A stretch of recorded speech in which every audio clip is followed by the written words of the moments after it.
Este es un audiolibro narrado automáticamente y generado por Google.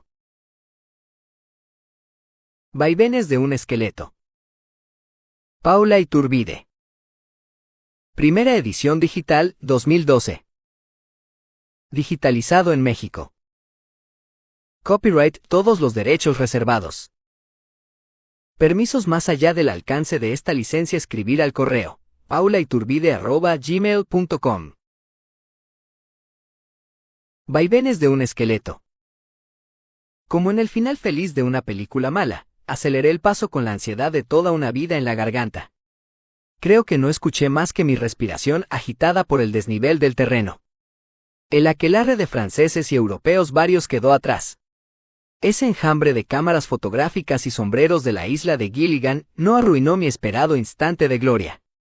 Con el suspenso de un inminente salto al vacío frené al borde del barranco y ahí estaba, majestuoso e imperturbable, con la seguridad de sentirse eterno. Sí, ese momento cambió mi vida.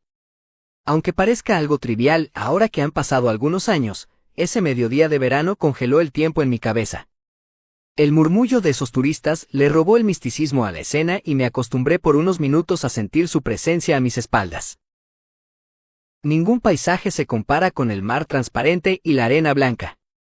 Esta continuación exacta y previsible de otoños patagónicos se hace cada vez más difícil de tolerar. No es lo mismo un cielo gris que un cielo celeste sin nubes. No es lo mismo leer bajo la sombra de un árbol que leer frente al hogar a leña. No quiero ser una cebolla a la hora de desnudarme, sacándome una prenda tras otra en un aburrido striptease solitario. Se estremece el cielo con cada trueno. Se ilumina la calle con un esplendor intermitente y fugaz. Este lugar no es mi lugar y mis dedos construyen con palabras el escenario de una vida mejor. ¿Para qué sirven, si no, los libros? Para escaparnos de la realidad pegajosa, de roces repetidos y vacíos insalvables. La humedad del alma pudriéndose adentro sin que a nadie le importe. Un desesperado intento de no necesitar de nadie. La sensación de existencia efímera que acalambra las ganas. Un tamiz con ilusiones desgajadas cayendo en la tierra negra del destino marcado. Palabras, combinación adecuada de letras. Escaleras del pensamiento. La noche acentúa mi tristeza. Una tristeza que flota, no se revela. No quiere irse, se acomoda en cada rincón de este aire viciado. Me mira de reojo y se ríe a carcajadas. Ya me conoce, sabe que trato de matar el dolor con palabras. Y aparece siempre puntual para ser mi única espectadora. No tengo el valor de enfrentarla. Prefiero hacerme la distraída e ignorarla hasta clavarle un puñal de versos y así sacarla del camino por un rato. Hay 5 cajas en aquel rincón. Muchos libros, 3 cuadros de viejos dolores y las fotos que certifican mi paso por este planeta. Dejé un poco de vida en cada cuerpo que se unió al mío.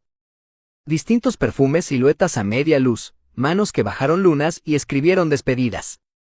Saltos al vacío y valijas en la puerta. Las personas se van y el corazón oxidado nos sigue doliendo. Nos avisa que va a venir otra sonrisa y otros ojos y que otra vez se va a repetir la historia. Y así, a sabiendas, nos deslizamos vertiginosamente hacia otro pozo que nos va a doler más porque se suma a los anteriores. La imagen de un bostezo. De una tarde sin fecha en un piso 14, de mi abuela y un ataque de bostezos. Llegué a contarle 25 seguidos. Una imagen que quedó en mi memoria. Ahora, lo único que tengo de ella, recuerdos. Palabras e imágenes. Una última imagen de cuerpo vacío por la muerte. Una mañana de trámites apurados y tierra sobre un cajón de madera. Una sensación de nada y de todo. De no saber y de qué esperar. Un presagio del destino común. Una foto de otros tiempos y el calor que todavía siento en ese abrazo de 10x15. Se me cae una lágrima que chorrea por dentro. Se resbala y se hace herrumbre de latidos iguales. Busco monedas en un bolsillo roto, descosido por los tirones de la necesidad. No uso billetera, no la necesito. Cuando el dinero me visita me ocupo de no dejarlo salir, pero él insiste en seguir su camino. Yo no me preocupo mucho por buscarlo. Siempre hay un precio para todo. Yo nunca quise pagarlo y así estoy, con la fortuna de mis palabras, sin cotización de bolsa. Con hambre muchas veces y la panza llena muchas otras. Alimentando mi bohemia con esfuerzos ajenos. Agradeciendo cada gesto de solidaridad hacia mí. Durmiendo en sábanas de otros, respetando soledades estipuladas y caminando de norte a sur y de sur a norte tantas veces como sea necesario. Caminando con el mar a un costado. Un mar que no es transparente pero se hace respetar con una gama de colores opacos, de caparazón de tortuga. Un mar que inspiraría poetas pero no pintores. O quizás pintores melancólicos tratando de encerrar en el lienzo rectangular el abismo de un horizonte. Por eso insisto en volver a ese mar de paraíso tropical, aunque sea para que mis huesos se pudran en ese suelo de paz y belleza infinitas. Para sentir cómo se pasa de la vida a la muerte con el sonido del viento en las hojas y las olas en la playa. Es raro planificar el final. Yo pienso vivir mucho tiempo más. Y si algún día me encuentro con la huesuda de frente, piquete de ojos y a correr, es posible lavarse las caricias que tiene el cuerpo. Es posible revivir sensaciones de vértigo, de primera vez con alguien.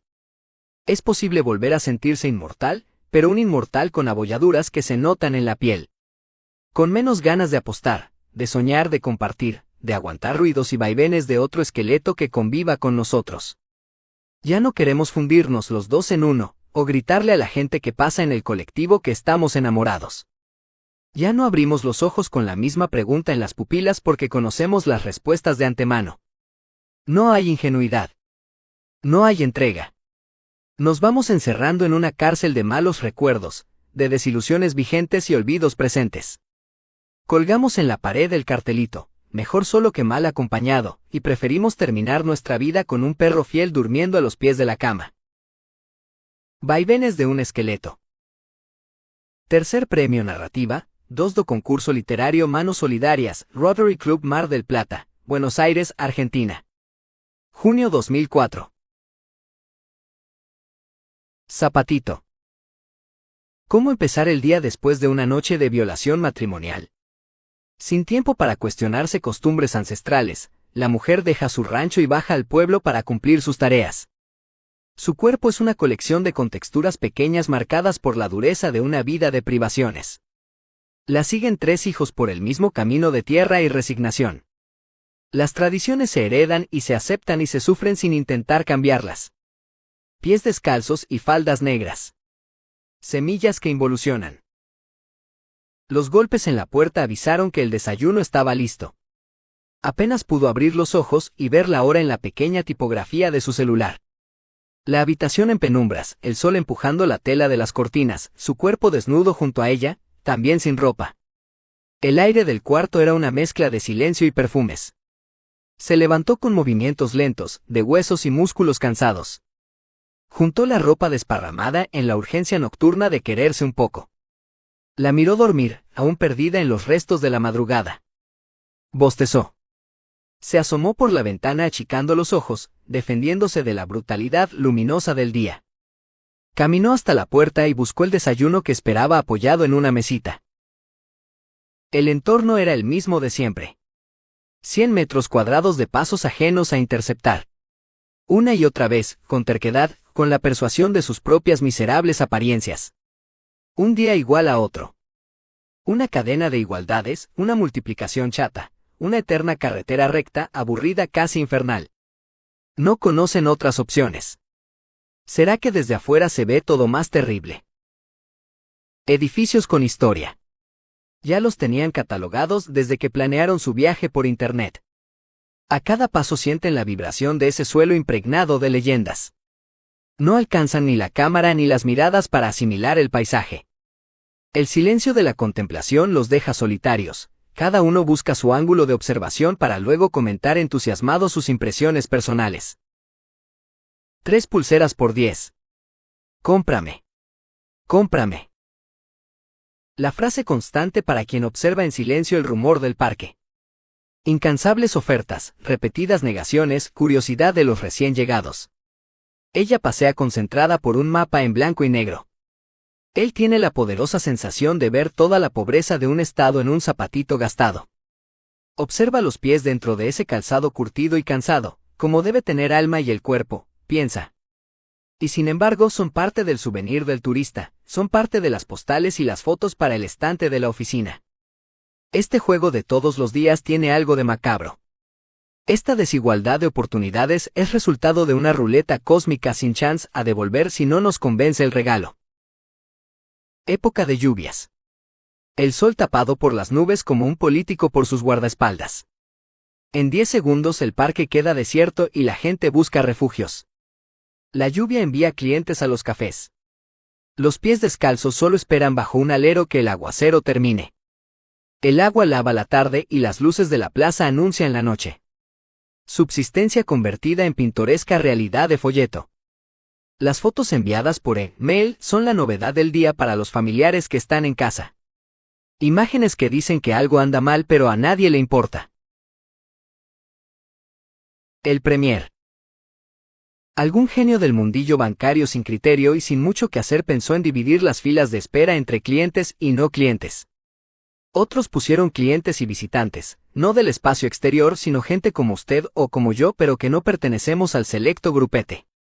No se entiende cuál es la hazaña contra la gente común, pues si yo estoy haciendo esta maldita fila es porque vengo a depositar o a cobrar o a hacer alguna transacción con la cuenta de algún cliente de su prestigiosa institución. La discriminación no termina. Hasta los propios clientes tienen que ver desfilar muy campante delante de sus narices a la señora que entró derechito de la puerta a la caja sin detener su marcha, porque ella es cliente. Premium. Todo es un juego de azar, de opciones imposibles de calcular. Un intento fallido de dar un servicio extra o una preferencia que solo genera miradas de impotencia y discriminación en una mini versión de la sociedad que también consume atención innecesaria de los cajeros que deben ir llamando alternativamente a un premium, a un cliente y a un pelagatos. Las situaciones son curiosas pues el destino se ríe de nosotros y nos juega bromas, como ocurrió esta tarde en un banco de logo rojo y blanco. 20 personas estábamos en la fila divididas en Premier, clientes y no clientes. El azar quiso que 2 personas trabaran el proceso con sus complejos requerimientos. Un hombre retiraba una cantidad enorme de dinero, el cajero contaba fajos y fajos de billetes que ordenaba meticulosamente para no perder el cálculo. En otra caja 2 señoras hacían algo similar pero con un depósito, el cajero contaba fajos y fajos de billetes que ordenaba meticulosamente para no perder el cálculo. De repente se desocupó el tercer cajero y con su vocecita de sintetizador detrás del vidrio llamó al Premier tan débilmente que nadie acudió al llamado. Nuevamente insistió con más volumen, Premier, y todos comenzamos a buscar a aquel personaje que era bendecido con el turno y la atención del cajero y que osaba despreciarlo por algún motivo. La voz se fue corriendo Premier, Premier el cajero, los clientes todos llamando al Premier que navegaba entre los números de su agenda ausente de la lotería de turnos porque él también a pesar de ser Premier, tuvo que esperar un tiempo suficiente como para dejarse llevar por sus pensamientos. El Premier se sobresaltó ante el griterío general y levantó sus ojillos por sobre sus lentes, enfocó los ojos del cajero y hacia él se dirigió presuroso. Alguien tendría que parar la pelota y replantear situaciones, porque este tipo de reglas a las que todos debemos amoldarnos no son beneficiosas para nadie. Imaginemos que el mismo genio del mundillo bancario sin criterio y sin mucho que hacer nos obligara a cantarle las mañanitas al cajero o a caminar 2 pasos y retroceder 1 antes de entrar al banco. La división de filas, que todos padecemos resignados, es una situación igual de absurda. Maldita sea.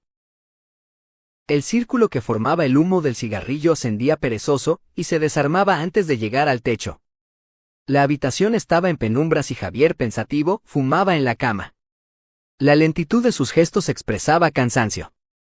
Recorría con la vista las formas que dibujaba la sábana. No reconocía ese cuarto, sus contornos le eran ajenos, su aire desconocido lo incitaba a la reflexión. Se quedó pensando en la lengua desesperada de aquella mujer que lo enloqueció, en ese deseo de escapar y viajar 465 kilómetros para acostarse con alguien desconocido, para unir 2 vidas por 3 días y volver al ritual cotidiano con un recuerdo más en la piel, una cascada vertiginosa de sensaciones y descubrimientos. Su pensamiento le dictaba frases sueltas que definían lo que él había sentido las últimas horas y que su esencia de escritor se esforzaba en poetizar. Días que se mezclan con la noche, madrugadas de fantasías cumplidas y silencios acordados, unión perfecta de cuerpos y libertades, vacío final, alma extraviada, silencios fúnebres que hieren como agujas, palabras fingidas, instinto saciado, caricias de hielo sobre las cenizas del fuego. Aplastó el cigarrillo en el cenicero y se perdió en el ritmo del reloj. Sintió el roce de un cuerpo dormido y caliente. Giró para abrazarlo y al acomodarse escuchó un ruido en el piso. El anillo, símbolo de lo prohibido, se había caído de la mesa de luz. Javier dudó un instante y se estiró para levantarlo. Se lo puso en el dedo y miró su mano como si fuera de otra persona. Se sentía exhausto y por momentos inquieto. Se levantó de la cama y con pasos torpes se acercó al espejo. Examinó su cara minuciosamente. Tenía los ojos fríos, llenos de nada. Con su cuerpo transpirando ayeres, abrió la ducha y esperó. El agua que limpiaba sudores ajenos lo relajaba. Necesitaba mantenerse tranquilo. Mientras secaba su cuerpo comenzó a planear el próximo día. Tendría que enfrentar a su esposa y volver al psiquiatra. Sabía que pensar y anticipar era precisamente el error fatal que le haría perder el control. Las piernas se le aflojaban, se mareaba, se sentía perdido otra vez. Estaba pálido y se apoyó en la puerta del baño para no caerse. Se propuso no dejarse dominar por esos ataques de pánico que lo seguían como un fantasma. Maldita sea, pensó. Lo sobresaltaron los golpes en la puerta. Javier, ¿estás bien? Abrí la puerta, decía la mujer con voz preocupada. Sí, estoy bien, ya salgo, respondió él. Con el gesto desencajado y aludiendo cansancio salió del baño y se acostó. Cuando la mujer volvió a su lado fingió estar dormido y sintió las caricias que ella le hacía. Aquel abrazo disolvió los malestares que Javier padecía y pudo descansar tranquilo. La fobia quedó escondida esperando la oportunidad de sorprenderlo en soledad. La mañana llega arrastrando el sol entre los edificios. Una ventana entre miles. Despertar y tomar conciencia de la nada, de la vida, de la muerte, de lo insignificante de ser. Pasos lentos que deambulan por la habitación. Una sonrisa cómplice y un beso fugaz. Javier junta su ropa y comienza a disfrazar su dolor. Todo está bien por fuera. Comentarios triviales retumban en sus oídos. Desayuno, palabras, silencios, palabras y esto se termina. Otro beso. El último. Javier sale a la calle y camina lentamente hacia la estación terminal. Es temprano, el micro sale a las 9. Día de trabajo. La península de Yucatán puede ofrecer paraísos en su costa caribeña, pero tierra adentro el calor aplasta sin contemplaciones. Era el primer día de trabajo. Llegamos temprano a la oficina donde nos entregaron las planillas con las encuestas y el uniforme para salir al ruedo, gorritas y chalecos naranjas de tela pesada. Media hora después la combi nos dejó en la zona que nos asignaron. Se trataba de ir casa por casa preguntando a las personas qué tipo de carne era de su agrado. La tarea no era difícil, pero la ciudad en la que estábamos nos ponía a prueba con las altas temperaturas. Las calles eran pequeñas con casas iguales y enseguida supimos que cargar con los chalecos iba a ser una pesadilla. No había árboles y por lo tanto no había sombra en ninguna parte. Vimos a la combi alejarse en un borroso paisaje de polvo y distancia. Nos miramos en silencio, observamos el trazado de calles, leímos las planillas, nos acomodamos queriendo escapar del chaleco naranja, inspiramos, exhalamos y volvimos a mirarnos y con cierta resignación cada quien eligió una calle para empezar. Mi compañera de trabajo era delgada, y tenía buen estado físico, pero el calor sofocante de Mérida la hacía sudar en exceso. Llevaba consigo una pequeña toalla para secar las gotas que resbalaban por su cara. El tiempo parecía inmóvil, el sol se reía de nuestros chalecos naranjas, las calles estaban quietas en esa mañana de lunes. Niños en la escuela, hombres y mujeres trabajando y nosotras a paso lento de casa en casa, de timbre en timbre como lentos caracoles color calabaza. Nadie quiere responder encuestas y el sol ya está en lo más alto. El chaleco me está cocinando a fuego lento, empiezo a ver a la gente con forma de refresco. Camino y cada vez me cuesta más trabajo trasladar mi humanidad de una casa a otra. Al llegar a una esquina con el último aliento vi a mi amiga conversando con una señora en el umbral de una casa. Mi amiga sudaba y caían las gotas sobre las preguntas de la planilla. La señora respondía y se compadecía de aquel ser humano que se derretía frente a ella. Antes de terminar el cuestionario, la mujer fue por un vaso de refresco para mi amiga y al verme aparecer fue por uno para mí. Cuando terminé de beber ya se había asomado la hija de la señora que estaba preparando el almuerzo para sus hijos. La mujer joven también nos vio sufrir dentro del chaleco naranja, y enseguida nos trajo una hamburguesa, mientras mis ojos brillaban de agradecimiento, y mi compañera mezcló las gotas de sudor con lágrimas de felicidad. Nos despedimos de aquellas mujeres sin dejar de agradecer con sonrisas y gestos y palabras, mientras buscamos un lugar para sentarnos a devorar el regalo más preciado en esa situación. Horas más tarde la combi nos llevó de nuevo a la ciudad. Han pasado más de 10 años de aquel día, pero esas dos mujeres, el refresco, la hamburguesa y su empatía y generosidad quedaron grabadas a fuego en nuestra memoria. En un álbum de fotos están nuestras imágenes dentro de los chalecos naranjas con una gran sonrisa después de completar el primer y último día de trabajo en Mérida. De vez en cuando, Carlos. Nací alejada de toda comodidad y progreso tecnológico. Apenas si pude acceder a educarme en un colegio medio pelo. Mi familia no me preparó para destacar en alguna disciplina. Mi intelectualidad luchaba por salir del barro de la cotidianeidad vacía, que solo aspira a llegar a la noche con la panza llena. Que no sabe de otras necesidades que no sean las básicas. Por eso cuando lo conocí no me importó resignar a mi familia. Vi más allá de la general paz y soñé con otro entorno, otras calles, otra gente, otros temas de conversación, otras preocupaciones. Me aferré a ese sueño y pagué con mi cuerpo y mi alma las ventajas de mudarme al centro. Él era feo, vamos a confesarlo ahora que me dejó su dinero y se llevó mi juventud. En este caserón lleno de estatuas persas y cuadros que valen una fortuna, vivo en el silencio fúnebre de mi vida empeñada.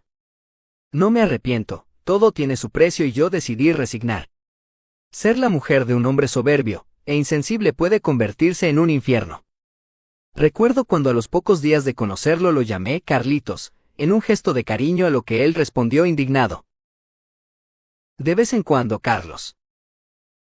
Hoy tengo varios millones en mi cuenta bancaria y algunos años para disfrutarlos y brindar a tu salud, Carlitos. Las uvas. Había una vez un viejecillo muy sabio que vivía en una colina en un pueblo olvidado. De otros pueblos venían a pedirle consejos y la clave para llegar a viejo tan sano. El viejo predicaba con el ejemplo, y por eso se había ganado el respeto de todos los que lo conocían. Era capaz de sacarse el pan de la boca o quitarse un pulmón si se lo hubieran pedido en estos tiempos de trasplantes al por mayor. Vivía austeramente, vestía sin lujo, no sucumbía a los placeres de la carne o a los vicios tan comunes entre los campesinos analfabetos. Un día recibió la visita de un peregrino cansado que llegó allí por casualidad extraviado de su rumbo. Venía de muy lejos y no conocía la fama del viejo. Y menos en esas condiciones extremas de hambre y cansancio. Vio su casita iluminada en medio de la cerrazón nocturna y golpeó la puerta sin saber quién vivía allí. El viejo inmediatamente asistió al viajero. Le brindó comida, le ofreció aseo y un catre para pasar la noche. Cuando el visitante se repuso del agotamiento se entregó al diálogo animado con su anfitrión, y le agradeció emocionado el gesto noble de haberlo recibido. El viejo minimizó su acción fiel a sus principios y siguió charlando hasta que la conversación desembocó en placeres y antojos. El viajero dijo que venía de un lugar casi desértico y que por ese motivo salió a buscar otro poblado para establecerse. Como cuando era chico que vivía en un lugar lleno de vegetación y flores y frutas y ríos y lagos. Y se acordó con nostalgia de su infancia feliz.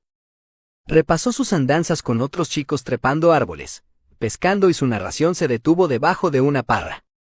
Narró con delicia los malabares que hacían para robar uvas frescas, jugosas y comerlas hasta la saciedad en una travesura típica de la edad.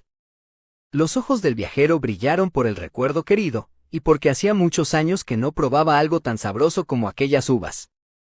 Qué feliz sería si pudiera volver a ese tiempo a través del gusto de uvas como esas, dijo el viajero sabiendo que era imposible aquel deseo. El viejo permaneció en silencio y anunció que se retiraba a dormir.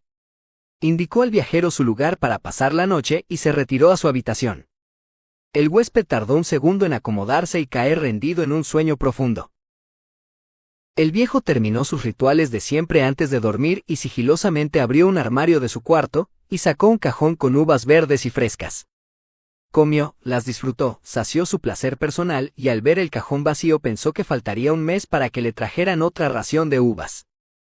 Se limpió la boca y paladeando el resto de sabor dulce se acostó satisfecho. Una persona puede ser solidaria y de buen corazón. Puede despojarse de todo incluso hasta de su vida, pero la virtud habrá que buscarla en la resignación de sus intereses. Cualquiera es generoso con lo que no le interesa. El viejo no tenía ambiciones como el resto de la gente. Le bastaba con su catre, su ración de comida y sus humildes vestiduras, pero cuando alguien amenazó indirectamente con quitarle algunas uvas de su placer personal, afloró la esencia humana, el egoísmo. El mismo egoísmo que los demás tienen por muchas cosas más que un par de uvas. El viejo no era un sabio como todos pensaban. Simplemente no tenía interés por nada, y por eso nada le importaba. Las noticias. Mario observó la luna congelada. Juntó sus manos y echó una bocanada de aliento entre ellas para calentarlas. Con su bolso en el piso y el Walkman encendido miraba los movimientos lentos del micro acomodándose en la plataforma. Caminó unos pasos con el cuerpo entumecido y subió al ómnibus. Echó un vistazo a los pasajeros y se sentó al lado de un hombre joven con la intención de iniciar el diálogo. El micro arrancó y se alejó del pueblo. El invierno y la madrugada hacían de esos parajes la mejor definición de la palabra desolación. Mario optó por escuchar la radio, vencido por la indiferencia de su compañero que dormitaba para no hablar. Se acomodó los auriculares y buscó una emisora que transmitiera las noticias. CRSH, CRSH, el amor que te dé CRSH, CRSH, por Jesucristo nuestro Señor, CRSH, CRSH. Radio F informa primero. La monotonía del paisaje nocturno fue adormeciendo al viejo Mario. El hombre joven se levantó para ir al baño. Mario se movió incómodo en la estrechez de su asiento y vio algo en el lugar de su compañero. Encendió su lucecita y distinguió la forma de una billetera. La abrió preso de una curiosidad incontrolable. Entre unos papelitos sueltos estaban los documentos pero no había dinero. Mario ajustó la vista y leyó el nombre en la cédula. Daniel Fernando González, balbuceó. Se escuchó el ruido de la puerta del baño y el viejo se apresuró a dejar todo en orden.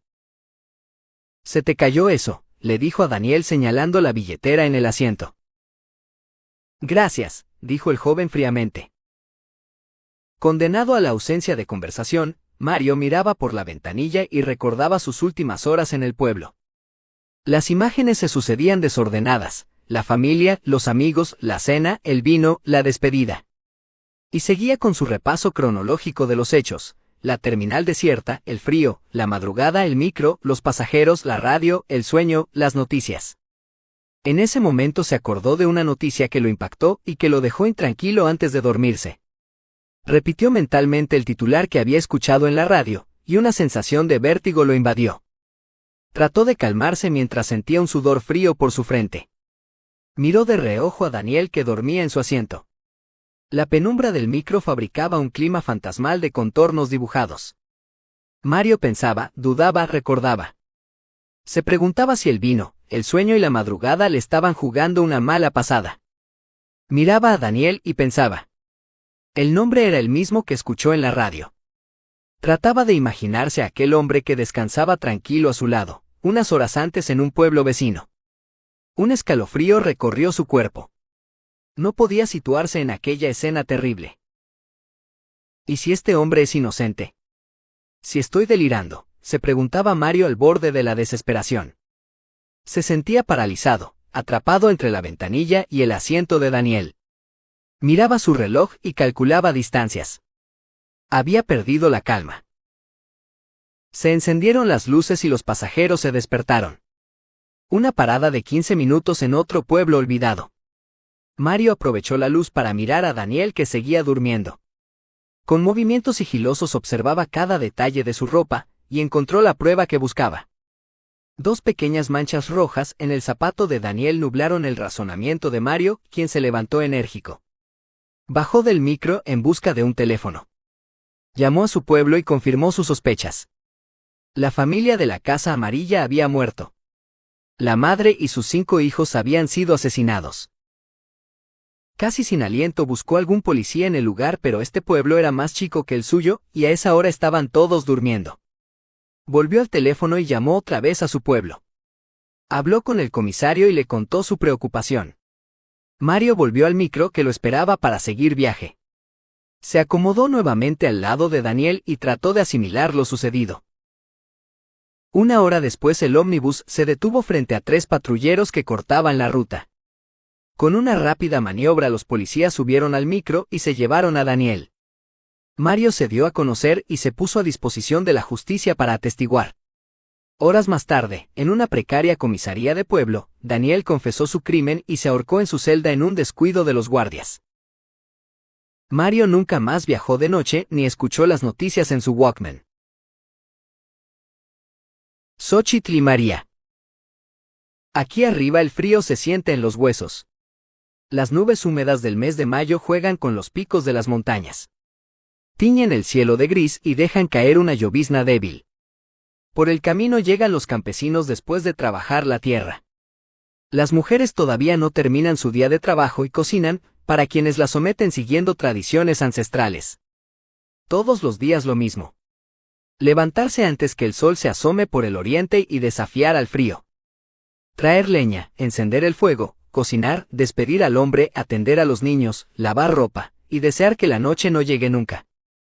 Cada vez que la cena se termina y la noche se vuelve más fría, Xóchitl sabe lo que va a pasar. El aire se impregna de aromas repugnantes, de palabras viciadas y repetidas, de gritos contenidos y lágrimas secas. Cada vez que el hombre se acerca con la transpiración envolviendo su cuerpo y las palabras borrosas por el alcohol, ella no quiere vivir más. Es una triste escena que se repite sin falta. Él se acerca con las manos ávidas de carne, la encierra en un rincón y recorre su cuerpo bruscamente. Abandonada en los brazos de aquella bestia, espera que el ritual se termine. Sus ojos nublados por la impotencia se clavan en la imagen de la Virgen y rezan para que algo la libere de ese sufrimiento. El hombre se contorsiona frenético arriba de ella, y luego se deja caer vencido por el esfuerzo y la necesidad saciada. Xóchitl se levanta y se acomoda la ropa. Con el sol bien alto y la cara salpicada de sufrimientos cotidianos, Xóchitl llega a la casa de María ubicada lejos del pueblo. Mientras preparan tortillas y trabajan con sus tejidos, las 2 mujeres hablan de sus vidas. Xóchitl escucha con atención todo lo que dice esa mujer que lleva más de 40 años en el lugar. María acaba de enviudar y se siente liberada. Su padre la obligó a casarse con un hombre de una comunidad vecina y abandonó su lugar natal como indican las costumbres. Aguantó muchos años las humillaciones de un hombre hasta que un ajuste de cuentas entre campesinos la dejó sin marido y sin más tormentos. María ahora sonríe, porque es dueña de su vida y reconoce en su amiga las marcas del dolor. Todo es costumbre y tradición, no hay otro destino posible. Aquí las mujeres no tienen opción.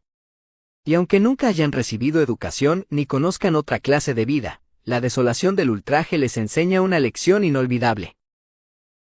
Los gritos de una niña interrumpen la conversación y Xóchitl ayuda a María a levantar su humanidad. Se acercan a la puerta y escuchan la noticia asombradas. Poco saben ellas del mundo exterior. Son cruelmente ingenuas y ajenas a los acontecimientos de la historia. Ignoran que 2 años atrás Santa Ana entregaba la mitad del país al enemigo gringo o que Stephens recorría las ruinas mayas en Yucatán. Para ellas todo gira en torno a sus humildes existencias. La niña les indica con gestos ansiosos que la sigan unos metros. María camina lentamente y Xóchitl acompaña a la pequeña a paso firme. Entre unas ramas caídas y a medio enterrar hay una caja de madera opaca, corroída por el tiempo. Se acercan con miedo y curiosidad y deciden abrir la caja.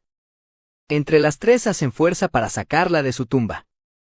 Con la respiración agitada, las 2 mujeres se miran para determinar quién se animará a violar la cerradura. Xóchitl sale corriendo en busca de un machete, dejando por sentado que a María le toca la parte más arriesgada del trabajo. La niña observa la escena en silencio. El golpe certero sobre el candado oxidado deja caer el misterio. María estira su brazo y levanta la tapa de la caja. A primera vista se ven telas de varios colores y objetos extraños. El ruido de un perro entre los pastos altos sobresalta a las mujeres que quedan sin respiración por un instante. Continúan la exploración y encuentran ropa de los españoles que anduvieron por esas tierras. La niña se asoma y con gran esfuerzo tira de una de las telas, dejando caer en el fondo de la caja un cuaderno amarillento. Las mujeres vuelven a mirarse con complicidad y rescatan el manuscrito. No entienden el idioma en el que está escrito, evidentemente no es el oil. Se entretienen con los bosquejos de mapas precarios y vuelven a dejar el cuaderno en su abandono. Apuradas antes de que alguien las vea, doblan las telas y las esconden entre sus ropas. Creen que lo único rescatable del contenido de esa caja es la tela colorida con la que pueden hacer sus vestidos para la fiesta del santo. Con infantiles amenazas le dicen a la niña que no debe decir nada de lo que vio esta mañana, mientras vuelven a enterrar la caja mal cerrada. Las dos mujeres se alejan del lugar anticipando cómo serán los vestidos que usarán en la celebración y la niña corre persiguiendo al perro flaco que juega con ella. La vida de las mujeres no ha cambiado. María disfruta de su viudez y Xochitl sigue odiando las noches. En la caja se desintegra con el tiempo el manuscrito que un desertor español escribió para contar la verdad. Quizás alguien lo encuentre antes de que la naturaleza lo haga desaparecer. Tal vez las dos mujeres nos hayan privado de conocer más detalles de lo ocurrido hace tiempo. Quizás un testigo que no se conformó con las razones de la conquista quiso decirnos que todo fue un error, y que no se animó a enfrentar a la autoridad. La historia juega con estos detalles y se ríe de nosotros. Dos mujeres contentas con sus telas dejan de lado un tesoro histórico. Y así vamos construyendo un mapa de nuestro pasado, con los fragmentos sueltos de miles de cajas, telas, mujeres y tesoros. Delirium. ¿Cuántos espejos? Pero no puedo mirarme, me hacen mal. Mi cuerpo está pesado. Apenas puedo ver con nitidez aquellos espejos que cubren las paredes. Escucho pasos y ruidos sigilosos, o será mi mente que ya no responde. Me siento arrastrado hacia una cama. Veo algunas caras que esquivan mi mirada. Huele a miedo, pero todo está en calma. ¿Qué me hacen? Siento cosquillas, pero no tengo fuerza para moverme.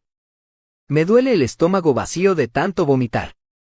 Me mareo mientras siguen trabajando a mi alrededor y ya no los escucho, solo puedo mirar. Cierro los ojos y cada vez tardo más en abrirlos. Esa luz que está sobre mi cabeza me obliga a cerrarlos. Ahí está la gente esperando que yo hable. Tengo sed y no quiero recitar el poema. Mi silencio me da vergüenza, y me escapo mientras mi mamá me llama a los gritos. No quiero que me miren. Pero ahora sé que me están mirando aunque yo no pueda verlos. La pared es gris, un gris oscuro, muy oscuro. Me hace recordar el cielo de una tarde de verano, cuando volvíamos del río antes de que la lluvia anegara el camino. Pero este gris es más oscuro, sí, tan oscuro que se confunde con mis ojos cerrados. Y en medio del negro veo caras que me sonríen pero no las conozco. ¿Qué hacen aquí? Siento mis muñecas atadas como aquella noche de sexo comprado, y la misma sensación de placer y humillación. Ya no puedo más. Que alguien me saque estas correas, en el nombre del Padre, del Hijo, del Espíritu Santo. Amén. He pecado, Padre. Le robé a mi hermano los ahorros y me compré golosinas, y rompí las muñecas de mis vecinas, Padre. ¿Cree que Dios me va a perdonar? Sí, hijo. Dios te ha perdonado, y te espera. ¿Espera? ¿Qué espera? ¿Cuánto hace que estoy aquí? Quiero irme, y no veo a nadie para quejarme y exigirle que me dejen ir, pero, qué calor tengo, y esta luz que no deja de encandilarme. Mejor me quedo así, quieto, seguro que hay algún error. Además, en definitiva, estoy acostado y puedo dormir un poco. Sí, eso voy a hacer, voy a dormir. ¿Cuántos espejos? Pero no puedo mirarme, me hacen mal. Los guardias terminan su tarea y el reo está listo para recibir su condena, la inyección letal. Adicción. Madrugada, duermo y pienso dormida. Sueño con folders amarillos, ordeno los archivos. Veo los iconos y disfruto su colorido. Quiero ir al baño, trato de ignorar los lamentos de mi vejiga, sigo soñando con Corel. Doy media vuelta dentro de las sábanas y la luz de la calle entra por un espacio de 1 centímetro entre la cortina y la pared. Me molesta, me despierta, se une al complot de la vejiga para despertarme y obligarme a ir al baño. Me rindo. Voy. Regreso al cuarto en penumbras y me fijo la hora en el celular, las 3 de la mañana. Me deprimo fugazmente, aún faltan unas horas para empezar el día y trabajar en la computadora. Me acuesto. Lucho por dejar mi mente en blanco como si borrara un pizarrón. Escucho ruido de autos, vocecitas de niños, ya amaneció. Abro mis ojos y ya estoy imaginando lo que voy a hacer cuando me conecte a internet. Me hago la distraída y voy al baño, abro la puerta para que los perros salgan a hacer pis y me convenzo de que esos minutos gastados como quien no quiere la cosa hacen más natural mi llegada al escritorio cuando en realidad quiero conectarme desde las 3 de la mañana. Enciendo todo. ¡Horror! El maldito icono marca que no hay conexión. Me relajo, cuento 1. 2. 3, ya va a volver. Miro a mi alrededor, acomodo algunas cosas pero enseguida giro en mi eje y clavo la vista en el icono que sigue con su señal amarilla jactándose del sufrimiento que me causa. Repito la operación mental, cuento 1. 2. 3, ya va a volver. Miro a mi alrededor, sigo acomodando ropa, pienso, ya pasaron 10 minutos sin internet, ya podría haber hecho esto y aquello. Me indigno 2 segundos y vuelvo al estado de aceptación. Pienso que mejor que no hay internet porque ahora estoy acomodando estas cosas pero igual lo podría haber hecho en otro momento, no era necesario levantarse a las 7:50 de la mañana para doblar un pantalón o cambiar un libro de estante. Lo que yo quería era avanzar con mi trabajo, checar correos, enviar el informe y doy un salto hasta quedar lo suficientemente cerca para ver si se fue el maldito icono amarillo. Me dejo caer abatida en el sillón. No hay internet. Ya pasaron 30 minutos. Voy a llamar y levantar un reporte. 6907732. Estiro el brazo para agarrar el papel con los datos que me van a pedir. ¿Qué me van a pedir si nadie me contesta? Todos los operadores están ocupados, espere en línea. Tiriririrtitiriri. Espero, musiquita, espero, me cansé. Bye. Voy a llamar a ventas, ahí seguro que me atienden, dicho y hecho. Buenos días, le atiende José Rojas, ¿en qué puedo ayudarle? Gracias, quiero reportar que no tengo internet. Ah, pero esta es la sección de ventas.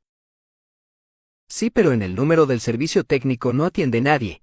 Ayer me pasó lo mismo y estuve horas tratando de que un ser humano me escuchara para levantar el reporte. Si gusta la derivo al área correspondiente para que no batallé con el menú. El problema no es el menú, opción 3, número de suscriptor, opción 3 otra vez, y ahí es donde se traba el proceso porque todos los operadores están ocupados, etcétera, etcétera. Ok, si gusta la derivo al área correspondiente para que no batallé con el menú. Derívame pues. Lo que dije, nadie me atiende. El tiempo pasa y el síndrome de abstinencia comienza a fastidiarme. Casi siempre puedo manejarlo porque si se va a internet verifico que los puntitos del módem estén encendidos. Si solo hay 2 ya sé que el corte puede durar 30 minutos o varias horas. O como el 31 de diciembre que no tuve internet en todo el día y empecé el año trepando por las paredes y me fui a dormir con 20 horas de abstinencia. Prueba de fuego, superada, sí, no la pasé tan mal, le puse onda pero el 1 grado de enero a las 7 de la mañana ya estaba conectada y feliz.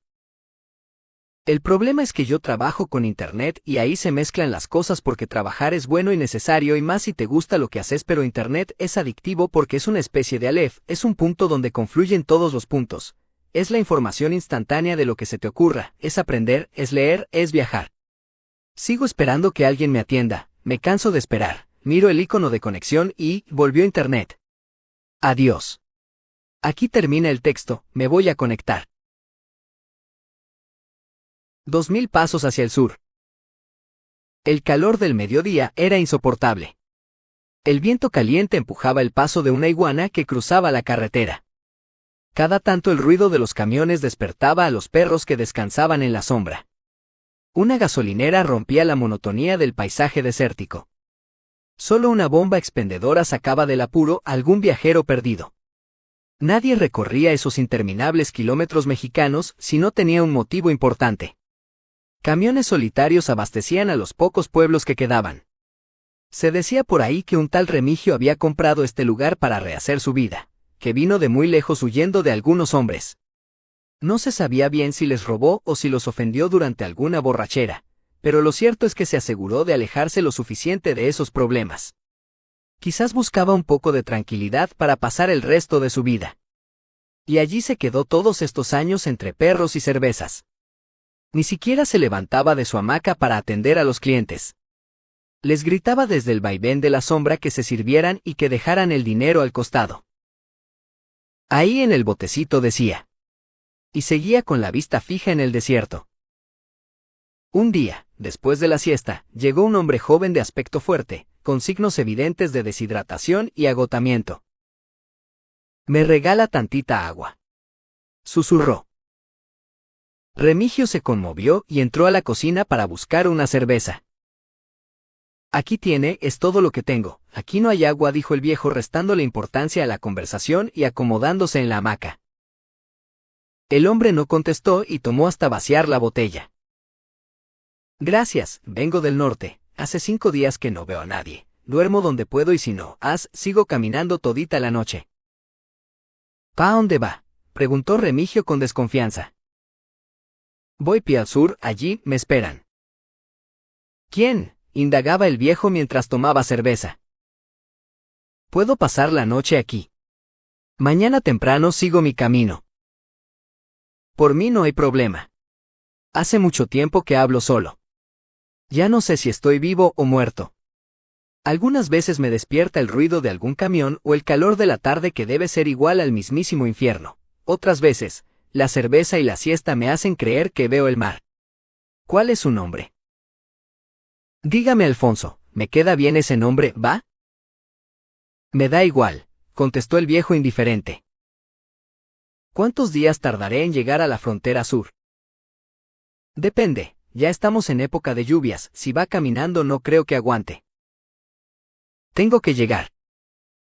«¿Y qué es eso tan importante que hay en el sur?», preguntó Remigio espantando moscas. «Es muy largo para contar ahorita, hice una promesa». «Bueje, cada quien con su cruz», y su mirada volvió a perderse. Alfonso se sentó, apoyó su espalda contra la pared y decidió romper el silencio incómodo que se había instalado. «Mi hermano trabajaba en el campo. Volvía a su casa al anochecer, casi siempre borracho, como alma que se lleva el diablo. Le pegaba a Dolores, su mujer y hasta a mi madre cuando trataba de impedirlo. Un día yo venía medio entonado, había visto a mi mujer con un tipo y tenía una rabia que me comía por dentro. Cuando llegué a casa vi a mi hermano sacudiendo a Dolores y a mi madre tirada en el piso, entonces no aguanté más y le cobré a la vida todas juntas. Me abalancé sobre él y caímos arrastrando la mesa. Dolores gritaba tratando de separarnos. Yo no podía pensar, quería matarlo. Después de eso, de lo único que me acuerdo es de mi madre llorando y preguntándole a la Virgencita, ¿por qué nos mandaba esta desgracia?». Alfonso se quedó en silencio y miró al viejo que esperaba el final de la historia. Se corrió la voz en el pueblo y decían que yo estaba maldito. Mi madre me pidió que me fuera, me dio este rosario y se quedó llorando mientras me alejaba. Y así empecé mi viaje. Creo que llevo semanas caminando, llegando a pueblos que ni nombre tienen. «Pero, ¿a dónde va?». «Dijo que lo esperan». Sí, mientras caminaba no podía dejar de pensar en todo lo que había pasado. Me veía tan solo en medio de la nada. No tenía un lugar a donde ir, ni una familia que me esperara. Traté de no morir de hambre, de sed o simplemente de desesperación. Y una noche cuando ya el frío era insoportable empecé a cantar para no dormirme y morir congelado. Canté las canciones que mi madre entonaba cuando era chico. Canciones de leyendas, de personajes raros, de guerreros con plumas. Y en ese momento decidí que no iba a morir ahí como un perro. Sacaría fuerzas de cualquier lado para llegar a mi salvación. Me prometí ser fuerte y llegar hasta el lugar que me dé una señal y sabré que allí será donde tengo que quedarme. Yo voy a volver a vivir, sin pasado, sin muertes. «Voy por otra cerveza», dijo el viejo incorporándose lentamente. Abismos del alma. Látigos de luz, explosión de nubes. Techos mojados, árboles sacudidos, noche de tormenta. La casa se ilumina con cada relámpago. El viento abre violentamente una ventana. La alfombra oscura se moja mientras las cortinas bailan frenéticas. Algunos papeles vuelan del escritorio por las ráfagas furiosas del viento del sur. 2 libros caen al abandono desde los estantes que tapizan las paredes. Ya no importa. Para Ignacio las tormentas se acabaron. Las cartas de amor quedaron bajo su pecho apretadas por el peso de la vida, ¿o de la muerte? Su vida no había tenido sentido después de la muerte de Paula. Ese lugar le recordaba tiempos felices y ahora los días eran un suplicio. Había leído todos los libros de su biblioteca, tratando de escapar de la soledad. En medio de una noche de insomnio depresivo tropezó con un libro antiguo que sobresalía del estante. Se trataba de Werther y sabiendo que compartía su tristeza con aquel personaje se acomodó en el sillón para leerlo otra vez. Se detuvo en el diálogo entre Werther y Alberto, donde el primero intenta explicar las razones que llevan a un hombre a terminar con su vida. Y su amante la abandona. Al leys ante un abismo inmóvil, demente, una noche profunda la rodea, no hay horizonte, no hay consuelo, no hay esperanza, la abandona el que era su vida. El hombre siempre es hombre, y la chispa del entendimiento que tengan este o el otro, sirve de poco, o más bien de nada, cuando al fermentar una pasión la naturaleza se arroja a los límites de sus fuerzas. Ignacio se levantó con el cuerpo invadido por la angustia y las palabras de Werther revolviendo su dolor. Fue hasta el cajón del escritorio, sacó un revólver y miró las cartas por última vez. El disparo en la sien fue mortal. Su cuerpo se desplomó arrastrando al piso el reloj de arena que como Ignacio no sabrá más del paso del tiempo. Llegó la primavera. Carmen y Ernesto subieron a su auto y se prepararon para disfrutar de un día a orillas del río. 40 años de casados eran difíciles de sobrellevar un domingo a la tarde para un matrimonio sin hijos. Y por ser domingo había que romper la rutina de las tardes en la plaza. Era una buena excusa para usar el auto que Ernesto cuidaba con afán obsesivo. «Acá está bien Ernesto, frena acá», dijo Carmen. «¿Te parece?» «Hay mucha gente», rezongó el hombre. Carmen lo miró con indiferencia, acostumbrada a esos comentarios mientras indicaba dónde estacionar. El sol del mediodía jugaba en el agua, y el aire parecía más puro que otros días. Lentamente se ubicaron bajo un árbol, un poco alejados de la gente. Carmen abrió la puerta del auto y despedido como bala de cañón salió un perro chihuahua desesperado por correr al aire libre. «Tito. Vení para acá», gritó Carmen. El perrito, un pequeño déspota, corría zigzagueando entre los árboles, indiferente al llamado de su dueña. Ernesto sonreía mientras preparaba la mesita y 3 sillas para el almuerzo. Después de un rato, el perrito volvió con una galletita en la boca y perseguido por un pastor inglés juguetón. Tito buscó refugio en Carmen, quien ahuyentó a la bola de pelos grises y blancos. Fuera de peligro, Tito volvió a sus andanzas corriendo detrás de la pelota de un partido de fútbol improvisado. Se unió a la carrera del 7 que corría decidido a pesar del terreno desnivelado. El perro perseguía a la pelota con los ojos desorbitados y la lengua colgando. La jugada seguía rápida. El 7 levantó la cabeza y vio al 9 cabeceador pidiendo el pase. El 7 miraba la pelota, miraba al 9 y seguía corriendo. La cancha se terminaba y tenía que tirar el centro al área. Se acomodaba la carrera para patear cuando un pocito disimulado por el pasto lo desequilibró. En lugar de patear la pelota le entró de lleno a Tito, que voló hasta caer en los brazos del 9, que sorprendido atajó al perro. Los aullidos de Tito llamaron la atención de todos en aquel lugar. El 7 se agarraba el tobillo con gestos de dolor y se lamentaba por la jugada malograda. El 9 vio venir a Ernesto con cara de susto y le entregó el trofeo caído del cielo. Una vez en brazos de su dueño, el perrito dejó de llorar sabiendo que le esperaban muchos mimos por el golpe recibido. Carmen los esperaba con angustia contenida temiendo que su hijo se hubiese lastimado.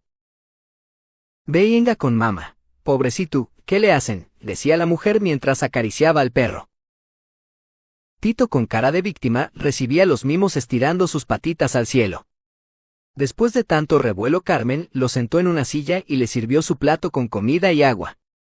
La tranquilidad duró poco. Con la pancita llena y toda la tarde por delante Tito se puso a ladrar haciéndole saber que era la hora de su juego favorito. Ernesto fue hasta el auto a buscar la pelotita verde y comenzó el ejercicio. Tito corría buscando y trayendo la pelotita. Apenas podía sostenerla en su boca pequeña. Sus orejas y su cola le daban un aspecto de robot a control remoto.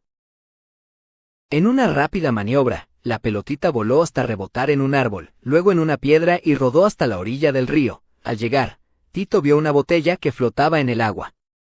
Se olvidó de la pelota y puso su atención en el objeto que se movía rítmicamente. Se escuchaba la voz lejana de Ernesto llamando al perro y los ladridos agudos dirigidos a la botella arrastrada por la corriente. «Vení, Carmen». Tito se tiró al río, gritaba Ernesto mientras corría hacia la orilla. La corriente era lenta pero arrastraba aquella extraña unión. No se sabía si el perro tenía una botella en la boca o si la botella tenía un corcho extraño con ojos saltones.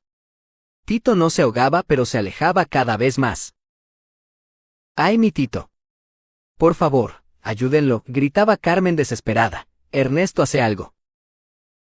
«¿Y qué querés que haga?», decía el hombre nervioso. Un chico trató de bajar al río para buscar al perrito pero desistió al ver muchas piedras y algas. Una mujer joven vio pasar al guardaparque y lo trajo al lugar. «¡Ay, señor! Mi perro. Se lo lleva la corriente, Dios me libre y guarde. Haga algo», imploraba Carmen. Tito y la botella se alejaban rápidamente por el cauce del río. El revuelo se hacía general. Dos chicos corrían por la orilla siguiendo el recorrido del perro.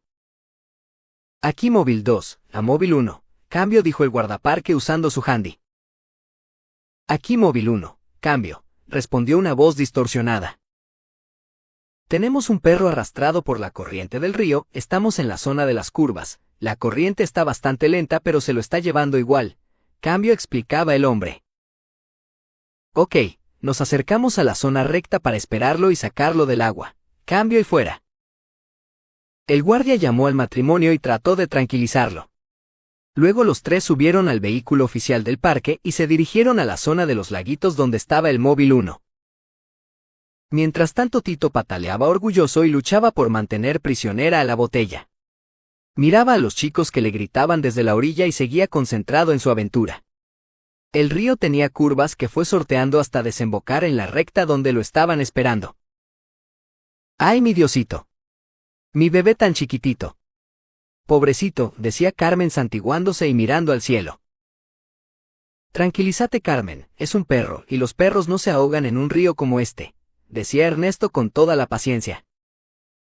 «Pero hay muchas piedras y él es tan chiquitito», seguía diciendo la mujer.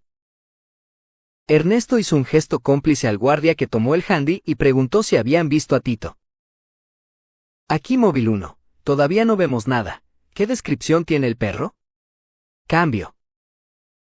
Es un chihuahua color café, se tiró para buscar una botella, quizás aparecen juntos. Cambio». «Ok, cambio». El silencio duró unos segundos. «Aquí móvil 1. Vemos venir al perro. Parece que está bien». «Bendito sea el Señor», gritó Carmen. «Suga», cayó Ernesto, «no me dejas escuchar». «Móvil 1, repita el mensaje, cambio», pidió el guardaparque. «El perro no quiere soltar la botella, ya lo están sacando del agua.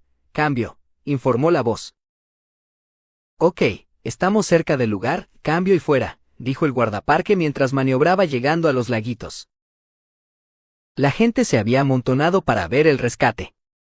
En esta zona se formaban depresiones y el agua estaba estancada. El acceso era fácil y seguro.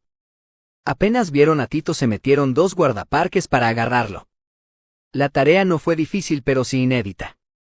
Tito no quería que le sacaran la botella que tanto esfuerzo le había costado conservar. Algunas personas arrancaron un aplauso general para los rescatistas y las sonrisas invadieron las caras de la gente. «Mi bebé», gritaba Carmen mientras caminaba con paso ligero. Tito escuchó la voz de la mujer y soltó la botella. Se zafó del rescatista y saltó al pasto para luego correr a los brazos de Carmen. «Falta la música de fondo», pensó el rescatista viendo esa escena de película. El reencuentro fue emotivo. Besos, lengüetazos, sollozos, llanto. Ernesto agradeció a los guardaparques y hasta hicieron algún comentario gracioso sobre lo ocurrido. Con el perrito a salvo, la gente volvió a lo suyo y el matrimonio subió al vehículo oficial para regresar a la zona de las curvas. La botella quedó olvidada en manos de los rescatistas. En su interior había una hoja de papel y una flor seca planchada por estar dentro de algún libro. Los hombres sacaron la hoja y leyeron. Te vas tan rápido que no sé qué hacer con el tiempo. Libertad. Su Majestad, la guerra es inminente. Lo sé, pero no podemos hacer nada para evitarlo. Costaba respirar en esos instantes previos. Las contiendas eran frecuentes y no había forma de negociar la paz. El dominio de aquel terreno era el objetivo final. Las miradas permanecían fijas en el enemigo hasta que alguien daba los 2 primeros pasos, y ya no había vuelta atrás. Guerreros valientes se inmolaban mientras los consejeros corrían de un lado a otro llevando mapas y dibujos garabateados por la urgencia de un plan estratégico. El tiempo empujaba las agujas del reloj antiguo, que marcaba un constante y obsesivo tic-tac. Cada minuto sumaba un número en la lista de los caídos. El dominio de uno sobre otro se transformaba en victoria.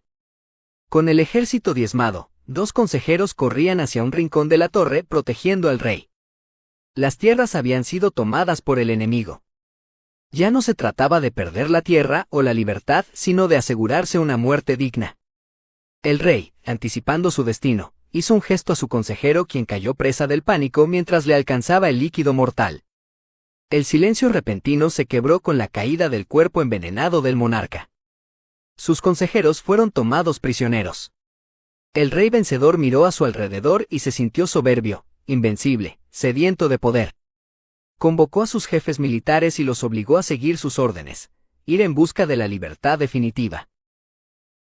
2 hombres conversaban y tomaban un café cuando sus gestos quedaron congelados. Las piezas blancas del ajedrez que habían usado minutos antes multiplicaron varias veces su tamaño cobrando vida, y se abalanzaron sobre ellos hasta matarlos. Cuando la policía llegó al departamento encontró 2 cadáveres, 2 tazas de café sobre la mesa y un tablero de ajedrez con 16 piezas negras.